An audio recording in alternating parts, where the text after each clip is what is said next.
எல்லாருக்கும் வணக்கம். இந்த வீடியோவில் நான் முக்கியமான ஷார்ட்கட்ஸ் அப்புறம் எக்ஸாம்ஸ்க்கு இன்னும் பேலன்ஸ் இருக்குது அந்த 45 நாள் டு 50 நாள் எப்படி ப்ராக்டிஸ் பண்ணணும் அப்படின்றத பற்றி நான் ஃபுல்லாக எக்ஸ்பிளைன் பண்ணியிருக்கேன். வீடியோ ஸ்கிப் பண்ணாமல் லாஸ்ட் வரைக்கும் பாருங்கள். வாங்க வீடியோ பார்ப்போம். ஷார்ட்கட்ஸ் எல்லாருக்கிட்டையுமே ஜூனியர் புக் கையில் இருக்கும். ஜூனியர் புக் ஃப்ரண்ட்டில் பார்த்தீங்க அப்படின்னா ஒரு 4-5 ஷீட்டுக்கு ஃபுல்லாக ஷார்ட்கட்ஸ் இருக்கும். ஸோ அதனால தான் நான் இவ்வளோ ஷார்ட்கட் போடாமல் இருந்தேன். பட் நிறைய பேர் என்கிட்ட கேட்குறது அந்த ஷார்ட்கட்டில் எதாவது முக்கியமாக படிக்கணும், எக்ஸாம்ஸ்க்கு எதெல்லாம் யூஸ்ஃபுல்லாக இருக்கும் அப்படின்னு சொல்லி நிறைய பேர் கேட்டிருந்தாங்க. ஸோ அதனால தான் இந்த வீடியோ நான் போடுறேன். அந்த 5 ஷீட்டுக்கு கொடுத்துருக்க ஷார்ட்கட்ஸ் எல்லாமே படிக்கணுமான்னு கேட்டால் எதுவுமே அதில் எல்லாமேலாம் படிக்க தேவையில்ல. முக்கியமானதை மட்டும் செலக்டடாக எடுத்து படிச்சிங்கனாலே போதும். பின்னாடி இருக்க பேசேஜுக்கு அதுதான் யூஸ்ஃபுல்லாக இருக்கும். உட்காந்து 5 ஷீட் இருக்குது, நான் 5 ஷீட்டையும் டெய்லி உட்காந்து எழுதி பார்க்குறேன் அப்படின்னு சொல்லி தயவுசெய்து இது பண்ணாதீங்க. ஏன்னா நீங்கள் முன்னாடி எழுதி பார்க்குற ஷார்ட்கட்ஸ் ஒரு மாதிரி இருக்கும், பின்னாடி புக்கில் நீங்கள் படிக்கும்போது அதில் வேறு மாதிரி ஷார்ட்கட்ஸ் இருக்கும். ஸோ தயவுசெய்து நீங்கள் பேசேஜ் படிக்கும்போது சேர்ந்து தான் ஷார்ட்கட்ஸ் படிக்கணும். ஸ்டார்டிங் எடுத்த உடனே புக்கில் இருக்குது அப்படின்றதுக்காக ஸ்டார்டிங் அந்த 5 ஷீட்டை உட்காந்து ஷார்ட்கட்ஸ் ப்ராக்டிஸ் பண்ணிட்டு இருக்காதீங்க. பேசேஜ் படிக்கும்போது பின்னாடி ஒவ்வொரு பேசேஜ் படிக்கும்போதும் அதுலேயே ஷார்ட்கட்ஸ் வரும். முன்னாடி கொடுத்துருக்க ஷார்ட்கட்ஸ் எல்லாத்தையும் அதில் பின்னாடி இம்ப்ளிமெண்ட் பண்ணியிருப்பாங்க. அப்படி நீங்கள் பேசேஜ் படிக்கும்போது அந்த ஷார்ட்கட்ஸை யூஸ் பண்ணால் மட்டும்தான் அது உங்களுக்கு யூஸ்ஃபுல்லாகவே இருக்கும். நீங்கள் ஃப்ரண்ட்டில் எவ்வளோ தான் மக்கப் பண்ணிட்டு போனாலும் பின்னாடி நீங்கள் எழுதும்போது உங்களுக்கு அது கண்டிப்பாக வராது. ஸோ தயவுசெய்து அந்த தப்பை பண்ணவே பண்ணாதீங்க. அந்த புக்கில் இருக்க முக்கியமான ஷார்ட்கட்ஸ் எதெல்லாம் படித்தா யூஸ்ஃபுல்லாக இருக்கும் அப்படின்றத பற்றி நான் இந்த வீடியோவே போட்டிருக்கேன். ஸோ எல்லாத்தையுமே உட்காந்து படிக்காதீங்க. இதில் பாருங்களேன், ஆல் ஓவர் தி கண்ட்ரி அப்படின்னு சொல்லியிருக்குல்ல. ஸோ இந்த ஷார்ட்கட்ஸ் ரொம்ப யூஸ்ஃபுல்லாக இருக்கும் அந்த பின்னாடி இருக்க பேசேஜில். அடுத்து பார்த்தீங்கன்னா ஆல் ஓவர் தி வேர்ல்டு, இது ரொம்ப யூஸ்ஃபுல்லாக இருக்கும். அடுத்து பார்த்தீங்கன்னா இந்த அவைலபிள் வேல்யூபிள்னு சொல்லி ரெண்டு வார்த்தையும் ஒரே மாதிரி இருக்கும். இந்த அவைலபிளுக்கு பார்த்தீங்கன்னா முன்னாடி புள்ளி வச்சு ஒரு வி போட்டிங்க அப்படின்னா அது அவைலபிள், அதை கன்சிடர் பண்ணிக்கோங்க. வேல்யூபிள் பார்த்தீங்க அப்படின்னா பின்னாடி புள்ளி வச்சுக்கிட்டீங்க அப்படின்னா அது வேல்யூபிள், அதாவது ஒரு வி போட்டு பின்னாடி இப்படி புள்ளி வச்சுட்டீங்க அப்படின்னா அது வந்து வேல்யூபிளாக கன்சிடர் பண்ணிக்கங்க. அவைலபிள் பார்த்தீங்க அப்படின்னா அவைலபிளுக்கு ஃப்ரண்ட்டில் ஒரு புள்ளி வச்சுக்கோங்க. இது நல்ல யூஸ்ஃபுல்லான ஒரு ஷார்ட்கட்டு. அடிக்கடி இந்த வாரத்தில் தான் அதிகமாக குழப்பம் வரும். ஸோ இதை கரெக்டாக வச்சுக்கோங்க. அவைலபிள் வந்தால் ஃப்ரண்ட்டில் வைக்கணும், வேல்யூபிள் வந்தால் பின்னாடி வைக்கணும். அடுத்து அகைன் அண்ட் அகைன், இதுவும் ரொம்ப யூஸ்ஃபுல்லாக இருக்கும் எக்ஸாமில். ஆல்சோ பின், இதுவும் ரொம்ப யூஸ்ஃபுல்லாக இருக்கும். இதெல்லாம் நானாக உட்காந்து என்னோட சொந்த முயற்சியில் உட்காந்து எழுதலை, எல்லாமே புக்கில் இருக்குது. அதை தான் நான் உங்களுக்கு வந்து எடுத்து எழுதி காமிக்கிறேன். அதில் எதெல்லாம் இம்பார்ட்டன்ட், எக்ஸாம்ஸ்க்கு எதெல்லாம் யூஸ்ஃபுல்லாக இருக்குன்றதை மட்டும் தான் நான் சொல்கிறேன். இதெல்லாம் புக்லேயும் இருக்குது. அட் எனி ரேட் இது ரொம்ப யூஸ்ஃபுல்லாக இருக்கும் உங்களுக்கு. இந்த வார்த்தையை நல்லா படித்து வச்சுக்கோங்க. ஏன்னா இது அதிகமாக எங்கே வரும்னா லெட்டர் இருக்குது பார்த்தீங்களா, லெட்டருக்கு கீழே ஒரு லாஸ்ட் 2 லைன், அதாவது பேசேஜோட லாஸ்ட் 2-3 லைனில் கண்டிப்பாக இந்த வார்த்தை வரும். அதிகமான பேசேஜில் வரும். இந்த வேர்டை நல்லா வந்து ப்ராக்டிஸ் பண்ணிக்கோங்க. ஆஸ் லாங் அஸ், இது ரொம்ப யூஸ்ஃபுல்லான ஒரு வார்த்தை.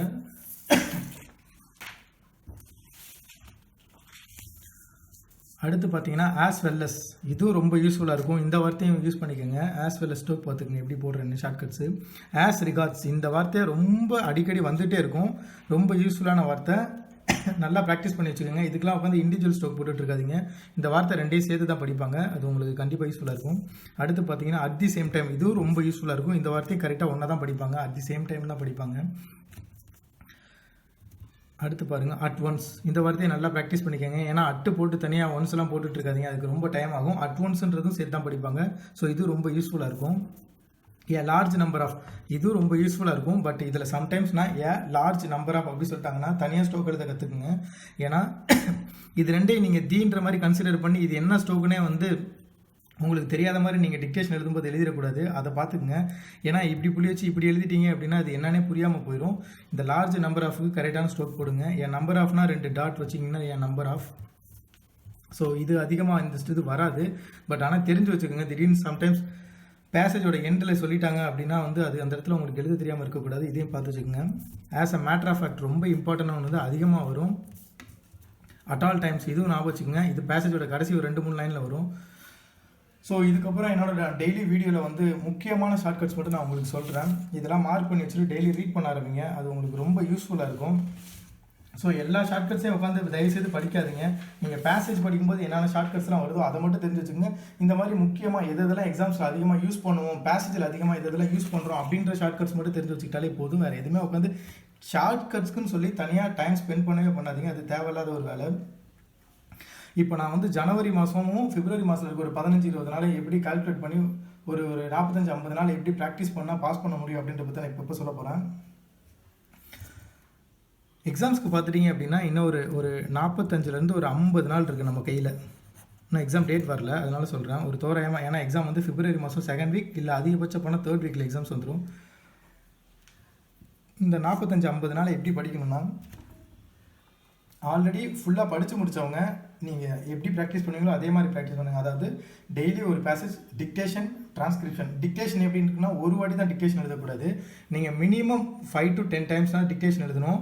அது எப்படி எழுதணும்னா, நீங்கள் காலையில் ஃபஸ்ட்டு ஒரு பேசேஜ் எழுதும்போது, அதாவது புக் ஃபுல்லாக படித்தவங்களுக்கு நான் ஃபஸ்ட்டு சொல்லிடுறேன். ஃபஸ்ட்டு நீங்கள் என்ன பண்ணணும்னா, காலையில் வந்து அன்னோன் பேசேஜ், அதாவது நீங்கள் எதையுமே படிக்கக்கூடாது. காலையில் எழுந்திரிச்ச உடனே ஒரு பேசேஜை நீங்கள் டிக்டேஷன் எழுதணும். அதாவது அந்த ஒரே ஃபஸ்ட்டு டைம் எழுதுறதே நீங்கள் டிரான்ஸ்கிரிப்ஷன் பண்ணணும். எவ்வளோ மிஸ்டேக்ஸ் வந்தாலும் பரவாயில்ல. ஸோ அன்னோனா வந்து டிரான்ஸ்கிரிப்ஷன் பண்ணுங்கள். அதுக்கப்புறம் என்ன பண்ணுறீங்கன்னா, அந்த பேசேஜில் இருக்க மிஸ்டேக்ஸ்லாம் கரெக்ட் பண்ணிவிட்டு அதுக்கப்புறம் அதே பேசேஜ் உட்காந்து டிக்டேஷன் எழுதுங்க. ஒரு 5 to 10 வாட்டி மறுபடியும் டிக்டேஷன் எழுதுங்க. எழுதி முடிச்சுட்டு அந்த ஒரு 10 times எழுதி முடிச்சதுக்கப்புறம் உங்களுக்கு ஒரு கான்ஃபிடென்ட் வரும்ல, அப்போ உட்காந்து மறுபடியும் டிரான்ஸ்கிரிப்ஷன் பண்ணி பாருங்கள். ஸோ அன்னோனா எழுதும்போது எவ்வளோ மிஸ்டேக்ஸ் வந்துச்சு, அதை நல்லா எழுதி பார்த்ததுக்கப்புறம் எவ்வளோ மிஸ்டேக்ஸ் வந்துச்சுன்னு சொல்லி இது மாதிரி டெய்லி ஒரு பேசேஜ் டிரான்ஸ்கிரிப்ஷன் பண்ணாலே போதும். 45-50 நாள் டெய்லி ஒரு பேசேஜ் அன்னோனா நீங்கள் எழுதி பார்த்தீங்கனாலே போதும், எக்ஸாம்ஸ் கண்டிப்பாக சக்ஸஸ் பண்ணிடலாம். இது வந்து ஃபுல்லாக படித்தவங்களுக்கு. அடுத்து இப்போ பார்த்தீங்கன்னா, இந்த பாதி படிச்சிருப்பாங்கல்ல, அதாவது என்னோட முன்னாடி வீடியோவில் சொல்லியிருந்தேன், 2000 to 2019 படித்தவங்களாம் இருக்காங்கல்ல, அவங்களாம் நீங்கள் என்ன பண்ணுறீங்கன்னா, ஸோ புக் ஃபுல்லாக படித்தவங்க என்ன ப்ரொசீஜர் ஃபாலோ பண்ணுறாங்களோ அதே நீங்களும் ஃபாலோ பண்ணுங்கள். அவங்க என்ன 1970 படிச்சிருப்பாங்க, நீங்கள் 2000 படிக்க போகிறீங்க. ஸோ டெய்லி ஒரு பேசேஜ் எழுதுனீங்க அப்படின்னா 2000 to 2019 வரைக்கும் நீங்களும் எல்லா பேசேஜுமே எழுதி முடிச்சிருப்பீங்க. அடுத்து லாஸ்ட்டாக கேட்டகரியில் எப்படி இருப்பாங்கன்னா, இந்த எக்ஸாம் போனாலும் பரவாயில்ல, நம்ம அடுத்த எக்ஸாம்ஸில் பாஸ் பண்ணிக்கலாம், இந்த சும்மா போய் அட்டன் மட்டும் பண்ணிட்டு வரலாம் நினச்சிட்டு இப்போ படிச்சுட்டு இருப்பீங்களா. அதாவது ஸ்பீட் இப்போ தான் படிக்க ஆரம்பிச்சிருப்பீங்க, பேசேஜ் படிக்க ஆரம்பிச்சு டிக்டேஷன் மட்டும் எழுதிட்டு இருப்பீங்கல்ல. ஸோ அவங்கள மாதிரி இருக்க கேட்டகரி, இல்லை இப்போ தான் ஸ்டார்ட் பண்ணியிருக்காங்க டிரான்ஸ்கிரிப்ஷன் எழுதுறதுக்கு, ஸோ அந்த மாதிரி கேட்டகரியில் இருக்கவங்க, இந்த எக்ஸாம்ஸுக்கு கான்ஃபிடென்ட்டே இல்லாதவங்களாம் இப்போ கூட பாஸ் பண்ண முடியும் நீங்கள் ட்ரை பண்ணால். ஸோ அந்த மாதிரி கேட்டகரியில் இருக்கவங்களுக்கு நான் ஒரு சின்ன ஐடியா கொடுக்குறேன். எப்படின்னா, 45 to 50 நாள் இருக்குது பார்த்தீங்களா, இந்த 45 to 50 நாள் எப்படி படிக்கணும்னா, நீங்கள் இப்போது 2010 to 2019 தான் நம்மளோட கான்சன்ட்ரேஷன். இதில் பார்த்துட்டிங்கன்னா ஒரு 18 பேசேஜ் இருக்கா, மொத்தம் 45 நாள் கன்சிடர் பண்ணிக்கோங்க. நீங்கள் இதில் ஒரு 30 நாள் விட்டுருங்க. ஸோ ஃபஸ்ட்டு 15 நாளில் 18 பேசேஜ் படிக்கணும். நீங்கள் 15 நாளில் 18 பேசேஜை நீங்கள் படித்து முடிச்சிடணும். அதாவது இந்த 2010 to 2019 வரைக்கும் படித்து முடிச்சிடணும். அதாவது படிக்கணும். டிக்டேஷன்னா சும்மா ஒரு வாட்டியில் மினிமம் 10 times நான் எழுதி பார்க்கணும். அதை டிரான்ஸ்கிரிப்ஷன், அதாவது அன்னோனா சொல்லலை, படித்து எழுதுங்க இந்த 18 பேசேஜ். அதாவது ஃபஸ்ட்டு இன்னும் சொல்லிடுறேன், ஷார்ட்டனை பொறுத்த வரைக்கும் அந்த ஜூனியர் புக் ஃபுல்லாக படித்தவங்களால மட்டும்தான் பாஸ் பண்ண முடியுமான்னு கேட்டால் சத்தியமாக அப்படி எதுவுமே கிடையாது. 20 பேசேஜை ஒழுங்காக படிச்சுட்டு போனவங்க கூட கண்டிப்பாக எக்ஸாம்ஸ் பாஸ் பண்ண முடியும். 70 பேசேஜ் படிச்சுட்டு போனாங்க எவ்வளோ பேர் ஃபெயில் ஆகுறாங்க, 1000 பேர் அப்ளை பண்ணுறாங்க அப்படின்னு பார்த்துட்டிங்கன்னா அதில் 300 பேர் படிக்காமல் வருவாங்க. ஆனால் மீதி 700 பேரும் புக் ஃபுல்லாக ஓரளவுக்கு படிச்சுட்டு வருவாங்க. ஆனால் பாஸ் பர்சன்டேஜ்னு பார்த்தீங்கன்னா ஒரு 200 to 300 பேர் தான் பாஸ் பண்ணுறாங்க. ஸோ அதனால் புத்தகம் ஃபுல்லாக படித்தா தான் பாஸ் பண்ண முடியுமான்னு கேட்டால் சத்தியமாக அது கிடையாது. நீங்கள் கம்மியாக படித்தாலும் அதை எப்படி படிச்சுட்டு போகிறீங்க அப்படின்றது தான். இப்போது இந்த 18 பேசேஜை இந்த 15 நாளில் டிக்டேஷன் எழுதியிருக்கணும். அதாவது 10 time டிக்டேஷன் எழுதியிருக்கணும், ஒரு டைம் டிரான்ஸ்கிரிப்ஷன், அதாவது ரிட்டனில் எழுதி பார்த்துருக்கணும். நீங்கள் படித்து காட்டக்கூடாது, ரிட்டனில் எழுதி பார்க்கணும். இதில் எவ்வளோ மிஸ்டேக்ஸ் வருதுன்னு கால்குலேட் பண்ணணும். நீங்கள் படித்து எழுதுறதுனால 20 to 30 மிஸ்டேக்ஸ்குள்ளே எப்படியாவது எழுத பழகிட்டீங்க அப்படின்னா, அதாவது இந்த 15 நாளுக்குள்ளே இந்த 18 பேசேஜில் எப்படி டிக்டேஷன் போட்டாலும் 20 to 30 மிஸ்டேக்ஸ் தாண்டி போகவே கூடாது. ஏன்னா நீங்கள் படித்து தான் எழுதுறீங்க. இந்த மாதிரி மட்டும் இந்த ஃபஸ்ட்டு 15 நாள் பண்ணிட்டீங்க அப்படின்னா நீங்கள் பாஸ் பண்ணுறதுக்கு 70 to 80% சான்ஸ் இருக்குது. அதாவது இப்போ தான் ஸ்டார்ட் பண்ணியிருக்கவங்களால கூட கண்டிப்பாக பாஸ் பண்ண முடியும். புத்தகம் ஃபுல்லாக தான் படிக்கணுன்றது எதுவுமே கிடையாது. அடுத்த 30 நாள் இருக்குது பார்த்தீங்களா, அடுத்த 30 நாள் என்ன பண்ணணும்னா, நீங்கள் இந்த 18 பேசேஜ் இருக்குல்ல, இந்த 18 பேசேஜா, ஸோ 30 நாள் இருக்குது. அதாவது ஒரு நாளைக்கு ஒரு பேசேஜ்னு படித்தாலே நம்மக்கிட்ட 12 நாள் எக்ஸ்ட்ராவே இருக்குது. நான் என்ன சொல்கிறேன், 30 நாள் ஒரு பேசேஜ், ஃபஸ்ட் நாள் ஒரு பேசேஜா, இது நீங்கள் வந்து இங்கே படித்த 18 பேசேஜில் ஒரு பேசேஜ். அதாவது இப்போ எப்படி சொல்கிறேன்னா, 2010 பிப்ரவரி இது ஒரு பேசேஜ், இன்னொரு பேசேஜ் சேர்த்து எழுத போகிறீங்க. அதாவது அடுத்த 30 நாள் மட்டும். ஃபஸ்ட்டு 15 நாள் பெருசெல்லாம் நீங்கள் கஷ்டப்பட போகிறது கிடையாது. ஒரே பேசேஜ் படித்து ஒரே டிக்டேஷன் ஒரே டிரான்ஸ்கிரிப்ஷன் பண்ண போகிறீங்க. ஆனால் அடுத்த 30 நாள் 2 பேசேஜ் எழுத போகிறீங்க. இது 2010 பிப்ரவரி, இது உங்களுக்கு நல்லா தெரியும். அதாவது நீங்கள் 20 மிஸ்டேக்குள்ளே எழுதின ஒரு பேசேஜ் இது 2010 பிப்ரவரி. ஓகேவா, இன்னொன்று எக்ஸ்ட்ரா ஆட் பண்ண போகிறீங்க. ஏன்னா இவ்வளோ நாள் நீங்கள் படித்து தானே எழுதிருக்கீங்க. திடீர்னு எக்ஸாம்ஸில் போய் நீங்கள் படிக்காத பேசேஜ் டிக்டேஷன் எழுதுனா உங்களால் எழுதவே முடியாது. நீங்கள் எவ்வளோ தான் இந்த இதை 10 மிஸ்டேக்ஸ் எழுதிட்டு போனாலும் திடீர்னு உங்களுக்கு தெரியாத பேசேஜை போடும்போது உங்களால் எழுத முடியாது. அதனால் என்ன சொல்கிறேன்னா, 2000 இருக்குல்ல, பிப்ரவரி 2000 இந்த பேசேஜ் உங்களுக்கு தெரியவே தெரியாது. நீங்கள் என்ன பண்ணுறீங்கன்னா, இந்த பிப்ரவரி 2000 30 நாள் இருக்குல்ல நம்ம டைம், அதில் ஃபஸ்ட்டு நாள், இந்த ஃபஸ்ட்டு நாளில் ஃபஸ்ட்டு காலைல எழுந்த உடனே பிப்ரவரி 2000 அன்னோன்னா எழுதிருங்க. படித்து பார்க்காதீங்க, எதுவுமே பண்ணாதீங்க. எழுந்த உடனே டைரெக்டாக டிக்டேஷன் எழுதுங்க. உங்களால் எவ்வளோ முடியுதோ எழுதுங்க. 100 மிஸ்டேக்ஸ் வந்தாலும் சரி, 200 மிஸ்டேக்ஸ் வந்தாலும் சரி, அது ஒரு பெரிய கன்சிடரே பண்ணாதீங்க. அது ஒரு பெரிய மேட்டரே கிடையாது. எக்ஸாம்ஸ் போகிறதுக்குள்ள கண்டிப்பாக 20-30 மிஸ்டேக்ஸ்க்குள்ளே வந்துட முடியும். ஃபஸ்ட்டு நீங்கள் உங்களை நம்பணும். கான்ஃபிடென்ட் ரொம்ப முக்கியம். இதுக்கு இதை பண்ணுறோம் அப்படின்னா ரொம்ப ஷார்ட் பீரியடில் பண்ண போகிறோம். ஸோ ரொம்ப கான்ஃபிடென்ட்டாக இருக்கணும். நீங்கள் ரொம்ப அதாவது இந்த நிறையா படித்தவங்க கூட தயவுசெய்து பழகவே பழகாதீங்க. இந்த புக்கு ஃபுல்லாக படித்தவங்க கூட பழகவே பழகாதீங்க. நீங்கள் அவன் கேட்டானா நான் புக் ஃபுல்லாக படித்து முடிச்சிட்டேன்னு சொல்லிடுங்க. இல்லைனா அவன் உங்களை போட்டு பிரெயின் வாஷ் செம்மையாக பண்ணி விட்டுருவானுங்க. அவனுக்கு கூட சேரவே சேராதீங்க. பிப்ரவரி 2000 ஃபஸ்ட்டு நீங்கள் ஒன்று படிச்சிடணும். ஃபஸ்ட்டு நாள் இது வந்து ஃபஸ்ட்டு நாள் டே ஒன் வந்து பிப்ரவரி 2010. இதை நீங்கள் டிக்டேஷன் வித் டிரான்ஸ்கிரிப்ஷன் எழுதிடணும். இது உங்களுக்கு நல்லா தெரிஞ்சது. ஸோ இது பிரச்சனை இல்லை. இது எழுதுறதுக்கு மிஞ்சி போனால் 2 மணி நேரம் கூட டைம் ஆகாது. இதை எழுதுறதுக்கு ஒரு டிக்டேஷன் 7 நிமிஷம், இதை டிரான்ஸ்கிரிப்ஷன் பண்ணால் 1 மணி நேரம். இதை நீங்கள் டிரான்ஸ்கிரிப்ஷன் எழுதுறீங்களா, அதாவது நீங்கள் படித்த இந்த 18 பேசேஜில் படித்த டிரான்ஸ்கிரிப்ஷனை வந்து நீங்கள் எழுதி பார்க்காதீங்க. ஆனால் இதில் இருக்க எல்லா ஸ்பெல்லிங்குமே உங்களுக்கு நல்லா தெரிஞ்சிருக்கணும். அது முக்கியம்.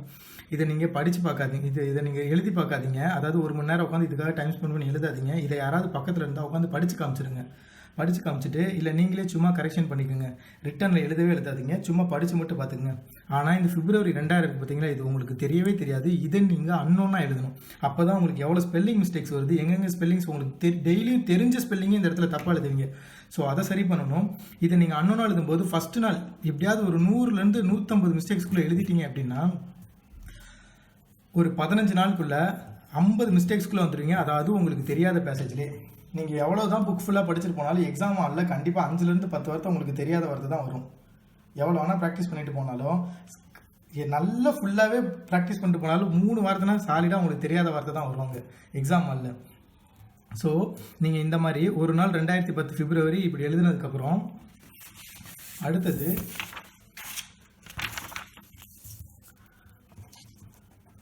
டே 2 என்ன பண்ணணும்னா பிப்ரவரி